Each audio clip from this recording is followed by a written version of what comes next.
Representative Ocasio-Cortez, what do you say to that point, right? When we've got a significant amount of evidence that China owns the vast majority, if not all, 80% plus of the cobalt mine production coming out of Congo, et cetera. And we know, I think it's irrefuted, that there's child labor exploited to get those minerals. Those minerals are central, if not fully necessary, for the production of EVs, which even objectively we have to acknowledge are not fully able to power the ability of the American public to get to their jobs and their work and so forth. And yet we're mandating that we have 2/3 of the production be EVs by 2030. Assume we were able to ever produce batteries that last long enough, the charging stations, all the stuff. Why would we get rid of the American production of it? Thank you. There are several different components to your question. I want to make sure that I address them. First and foremost, on the issue of child exploitation, child labor, I think it is the role of the United States for us to push back forcefully on this production, and not just in the production of energy, but across the board. We see this in textile production, energy production, cobalt mining. It is horrific, and we need to make sure that our sources do not include child labor. But to get to the core of the question, too, on the China front, is that I find it interesting that there is this concern about Chinese ownership of minerals, and it is legitimate. However, the response to that seems to be deregulation specifically for companies that are largely Chinese-owned here in the United States. These companies are subsidiaries where the benefit of what we are deregulating here, and I'll give you a specific example. I would be remiss not to mention that the minerals produced specifically at the proposed Twin Metals mine that is implicated in this legislation would most likely be shipped to China for refining and smelting to be sold on the global market. These are not American-owned companies that American mined minerals would be going to. And so if your concern is the Chinese predominance of ownership in the mining market, I would be very concerned about passing this legislation. So that, I think, on the China piece there. And lastly, on the meeting our targets and mining cobalt. I think it's a false choice to say that in order for us to mine cobalt, we either have to destroy some of the most sacred lands in the United States or rely on child labor. There's responsible mining in the United States that is available to us. But secondly, I also find it interesting that the majority presently pushes back against battery recycling, which would allow us to open the path to reducing our reliance on mining in general. There is enormous potential in recycling many of these EV batteries, but we have not made the investments or the shifts necessary in order to unlock that so that we can reduce our reliance on solely mining as the only source of battery. For far too long, the Biden administration has used people when unelected federal officials to enact their radical agenda. Our constituents in American industry have paid the price.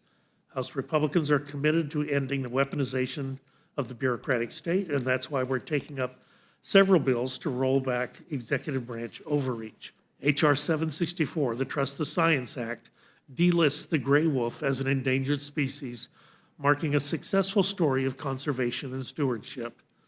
H.R. 6285, Alaska's Right to Produce Act, H.R. 3195, the Superior National Forest Restoration Act, and H.R. 2925, the Mining Regulatory Clarity Act, will remove roadblocks set up by radical officials to hinder American energy production. Finally, H.R. 615, the Protecting Access for Hunters and Anglers Act, will prevent the Biden administration from barring the use of certain ammunition or tackle on public lands. Earth Day was just last week, but the celebration is clearly over with Fossil Fuel Week that seems to be presented with many of these bills. It's astounding how House Republicans continue to push an agenda that people are simply not asking for. They voted to cut veterans' benefits, raise costs, and, like we're seeing today, enrich the wealthiest corporations, especially the fossil fuel industry. To the ranking member's point, one good thing that we can say about these bills is that they have no chance of becoming law. They are going nowhere in the Senate. And nevertheless, though, we have 6 bills before us, so let's get into them. H.R. 6285 would fast-track drilling for oil and gas in the pristine Arctic National Wildlife Refuge and the Bering Sea. We're going to hear about how we need to destroy these places to help with energy prices, but that is simply not true. The United States is already the #1 producer of oil and the #1 producer and exporter of gas. All that has done is increase carbon emissions and enrich an industry that is already seeing record profits. Meanwhile, consumers still face volatile prices. That's for 2 reasons. The first is price gouging by the oil and gas industry, and the second is that oil and gas are global commodities. No amount of endless drilling can shield us from price shocks when OPEC decides to raise prices or when Russia decides to start a war in Europe. If we want energy independence, we should be transitioning to solar, wind, geothermal, and other clean energy sources that aren't subject to those kinds of shocks, and that create good union jobs right here at home. Oil and gas already enjoy an obscene wealth of tax giveaways in this country, special loopholes, and other subsidies as well. But we're supposed to believe that if we continue to let them drill just a little more, that they will finally lower their prices. This is all trickle-down nonsense. This bill is a giveaway to some of the wealthiest and most damaging polluters in the United States. And then we have the mining bills. Our existing mining law is outdated and bad enough as it is. The one frail guardrail that we currently have is that currently a mining claim is only valid if it contains valuable minerals. Makes sense. There has to actually be something there to mine. H.R. 2925 gets rid of that requirement, making it so that anyone can get exclusive rights to our public lands for about $10 per acre per year, permanently locking up almost any public land without there even being a valuable mineral deposit. Then, the claimant can conduct whatever, quote, mining-related activities they want, including burying the land in toxic mining waste. Plus, the bill rolls out the welcome mat for, quote-unquote, nuisance claims by bad actors who want to lock land up from being used for conservation or renewable energy unless someone buys them out. Meanwhile, H.R. 3195 would allow toxic sulfide ore copper mining in the Superior National Forest just outside the pristine Boundary Waters Canoe Area Wilderness in Minnesota. The Forest Service already looked into this and concluded that the mine could result in, and I quote, extreme, serious, and irreparable harm to the watershed of this wilderness area. These bills are total giveaways to wealthy corporate polluters. It's climate denialism, pure and simple. That theme continues with H.R. 3397, which would repeal the Bureau of Land Management's public lands rule. The Bureau has a multiple-use mandate that requires striking a balance between all potential uses of the 245 million surface acres of the people's lands that it manages, including commercial, recreational, and conservation activities. The new regulation finally ensures that conservation is on equal footing with uses like oil and gas development, timber, livestock, grazing, and mining. The rule also standardizes and provides guidance for related tools like conservation leases. It does not prevent responsible energy development, including renewable energy projects and building transmission lines.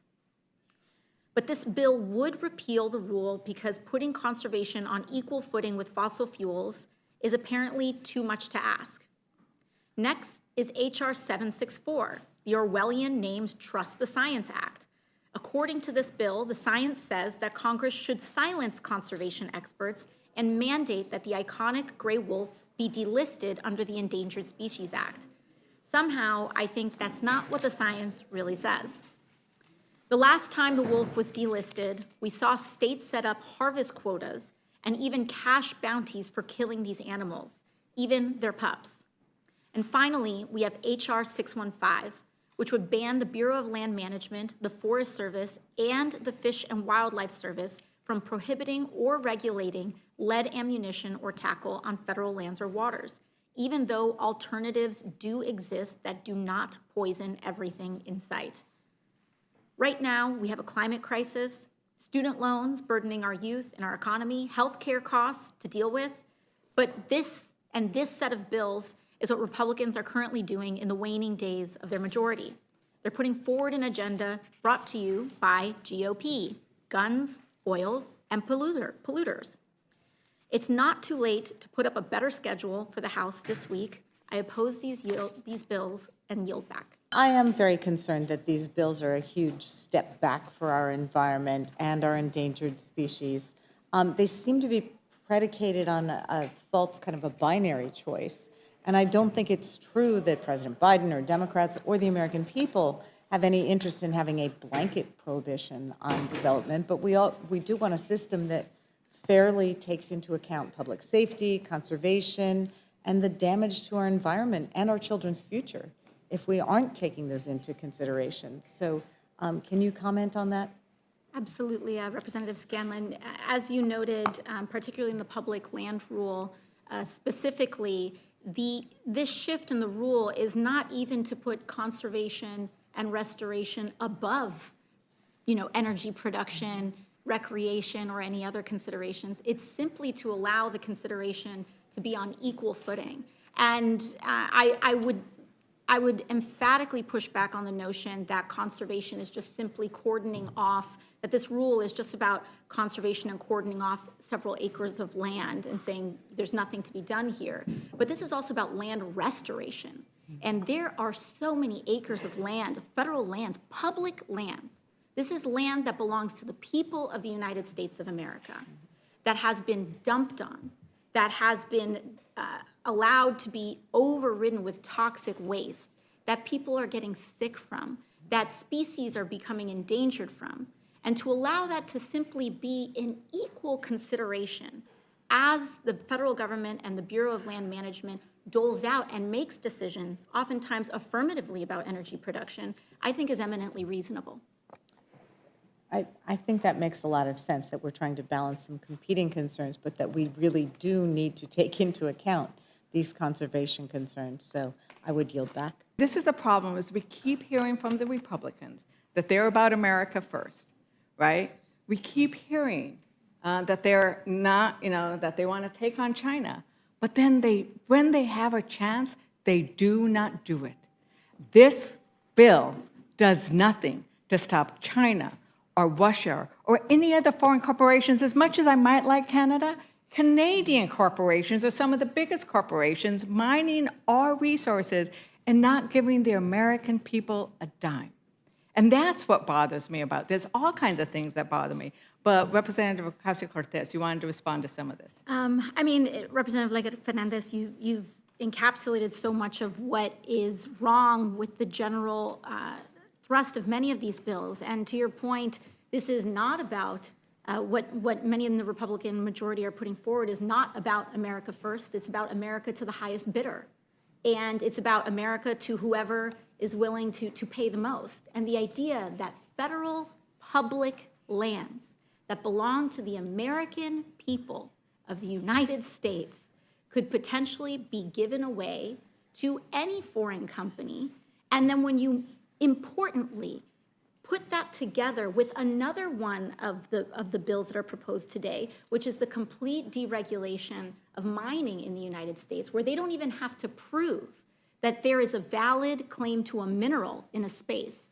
This can very seriously be used for dangerous purposes that I think are counter to U.S. national security, including our energy security. We have to transition to renewable energy and to a built-up grid in the United States, which includes building out new energy transmission lines.